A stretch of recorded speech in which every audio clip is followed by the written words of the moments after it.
Sector 4 happens to be the cheesiest of all sectors during this version of Conquest. Armor shred 20 times, inflict evasion down 40 times, riposte 40 times, and I know what you're saying, Scribble, you're saying, that will take me forever, but fear not, because your boy Scribble is so cheesy, you might as well call him French. Please don't call me French. And then we need to win 14 battles with Tuskens. Roll the intro.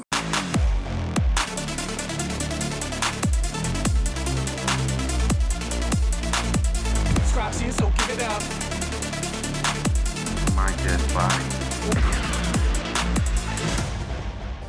For those of you that had the foresight to hang on to your deployable cooling systems from the Win 20 battles with Wookiees, you are in luck. Or alternatively, if you have bought the Conquest Pass Plus, you will have, I think, 3 of these available to you straight away. Now, this is going to come in particular handy for this particular sector of Conquest because it will help you go through your ripostes super quick. So, if you don't do it this time, make sure you remember it for next time. Don't worry, if you don't have this, you can still get the riposte feat done. It just takes a little bit, and by a little bit, I mean a lot of bit, longer. Now, let's get down to breaking down how to get wins with Tuskens. So when it comes to Tuskens, the investment that I have is not major. I've got 2 Tuskens that are admittedly at relic levels, but the rest are like 3 to 4 stars, maybe a little bit more actually. I might have a couple of stars on them, but they have got like gear 8 maximum. When it comes to data discs, I recommend you put everything in that is going to generate TM and is going to deal a lot of damage. We're talking your volatile accelerators with your amplify agamies, your thermal detonators, and all that good business. Now, we're finding an Imperial Trooper node, and it is most important that you find teams that have got boatloads of TM. As you can see, all that TM generation is giving us a boatload of momentum, which is making us survivable and helps control the enemy team with stuns. You can see those 15 thermals over there on Shelley the Shore Trooper, 6 over there on Piet. Now he's got 12. It basically wins itself. Now, I was able to do it with my Tuskens at, 2 to 3 times a day. If you want to start throwing in stuff like your Dark Trooper Moff Gideon consumables, it can increase your odds of surviving, or start throwing in any sort of consumables to increase your maximum health or your defense or anything like that. This is more about survivability than anything, because 200 thermals on Stark with 100 odd dots on it is quite funny. Yeah, guys, anything to increase your survivability mostly is what you're looking for here, and you can absolutely get 2 to 3 wins a day with the same level of investment as I have. Alrighty, when it comes to getting your evasion downs and your armor shreds, I quite like going up against Phoenix teams here. You can also use it against crew. Crew is actually much better for this sort of thing because you will absolutely never kill them. This you can do as you progress. You've got Sabine over here under a CLS team. You drop out Chewie. She's got that armor shred. C-3PO is going to be passing that translation to decrease the cooldowns on her armor shred. Chewie will cause evasion down when he uses his basic, so every time he does that, you are gaining 1 stack, and he's assisting every time a rebel uses an ability, so it's really quick and easy to get done. This is not the only way of getting your armor shreds done. Like I said, guys, CLS using up against First Order is the ideal because you will never kill them, but this is a decent way of generating a good amount of armor shreds. It's not the best, but it is pretty good. I will show you the best right now. So we're going up on the boss node, and when it comes to consumables, if you've got deployable cooling systems, this is definitely the place to use it. Those of you who don't know, deployable cooling systems, when you get buffs, you have a chance of decreasing your cooldowns by 1. So it's pretty cheesable. Now, the team we're going to be using is going to be Jedi Knight Revan, GMY, Count Dooku, Ki-Adi-Mundi, and Old Ben. Now, you do not need Ki-Adi-Mundi for this. You can use another character that applies armor shred, and it will be absolutely fine. You've got choices like Moff Gideon, you've got Sabine, you've got probably somebody else as well that I'm forgetting currently. I'm just using Ki-Adi-Mundi because he happens to be a Jedi, and it syncs well with Jedi Knight Revan on this boss node. The idea behind this is we are going to be abusing deployable cooling systems to decrease the cooldowns. There we go. Ki-Adi-Mundi straight away with the armor shred on his fast special. You just want to spread buffs. When we spread buffs like that with GMY, that is going to give us a boatload of buffs across the team, which is going to decrease their cooldowns. Dooku is one of the 2 characters in the game currently that can pass that riposte buff. Now, I know that Jedi Knight Cal has a riposte mechanic, but it doesn't count apparently in this version of Conquest, so you cannot use that. You do have Malicos as well, so you could throw Malicos in here. I'm using Old Ben right now. The only reason I'm using Old Ben is because Old Ben actually applies evasion down on his basic. So I don't know if this actually works against this boss node because I've already finished the feat. But even if you don't apply it, I'm not sure if it's going to apply to the global feats here. Everything else will count. The ripostes from Dooku that we were able to get constantly will always be able to count because that's a buff. But these bosses are immune to debuffs. More importantly, you can farm this for the whole 10 minutes. You will not kill them because you have to use a special event ability when it comes to killing them. As for your data discs, you want anything that is going to help you survive, so things that help you recover protection or health when you attack out of turn, anything that increases your max stats, you want to have that survivability. So look at Dooku, every single turn he's got, he is able to riposte. Ki-Adi-Mundi, every single turn he's got, he is able to use Armor Shred. With Jedi Knight Revan, I pass the turn over to GMY. GMY spreads the buffs. Then I can pass the turn over to Ki-Adi-Mundi. His cooldowns are reset, Armor Shred. You're able to go through this very, very quickly. And yes, Dooku, he doesn't take as much turns as the others because he's not gaining all the TM from Jedi Knight Revan, but every single turn he's using that riposte, so you will get through that riposte very, very quickly.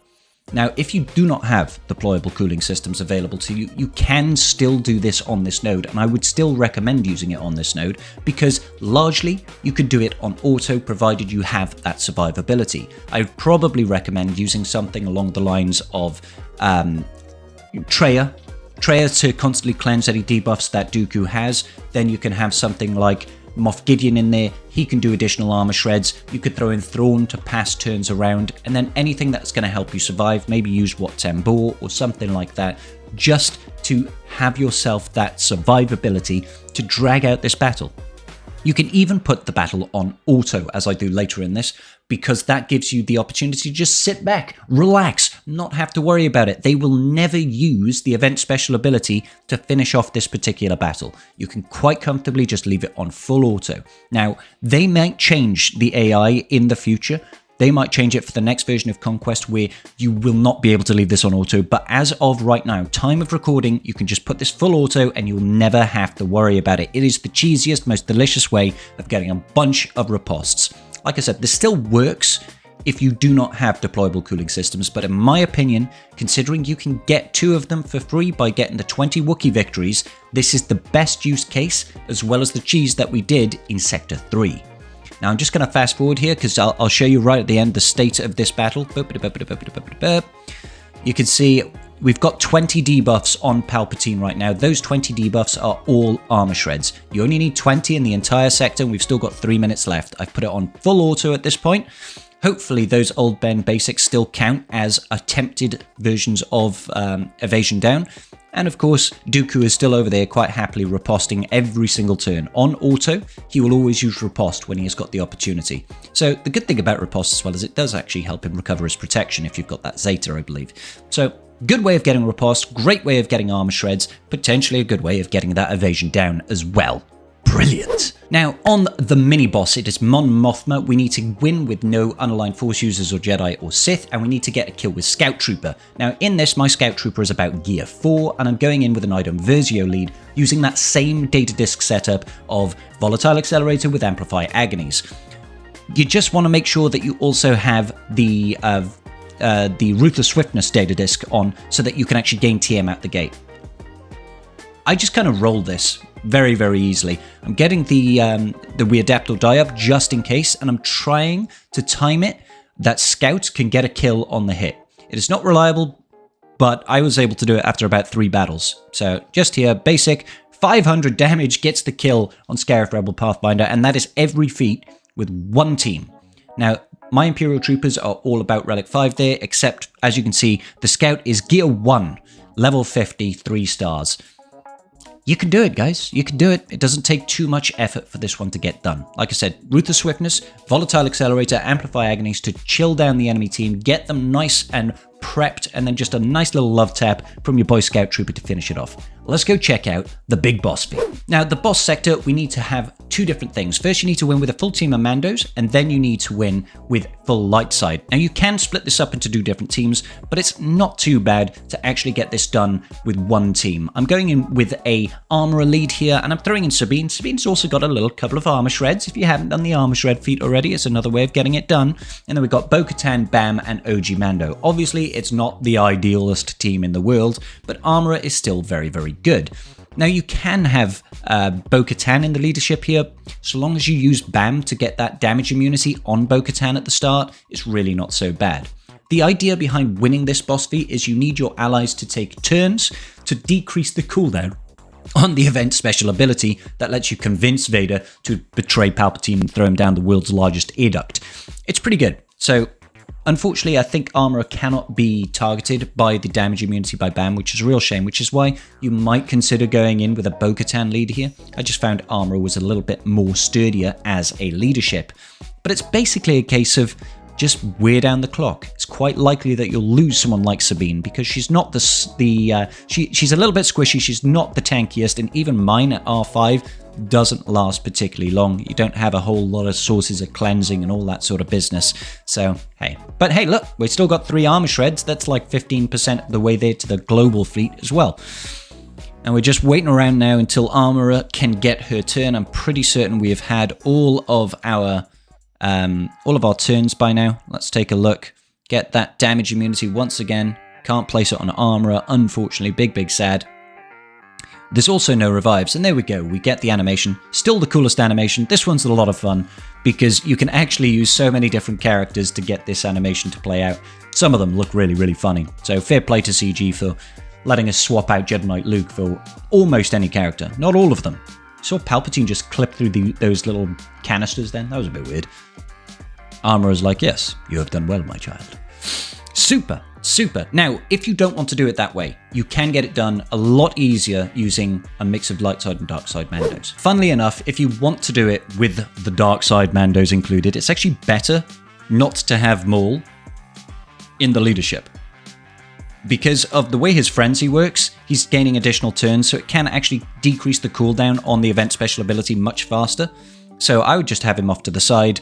Bo-Katan lead here. We've got BAM. He's there to place that damage immunity over on Bo-Katan. And look, using all these Seething Rages, these are all additional turns. Massively decreases the event special ability. We'll see once we get round to Bo-Katan's turn how it's already at 16. Starts off at 25. So using Maul in the ally slot, I feel like is an easier way of decreasing the cooldowns very quickly. So we put the triple stack of Beskar armor on her. She can now no longer be crit. She will always attack out of turn, which means she's also going to recover that protection, which is also super useful. And then we just wait it out. It doesn't take too long for us to get round to the event special ability. You can see it's already at 12.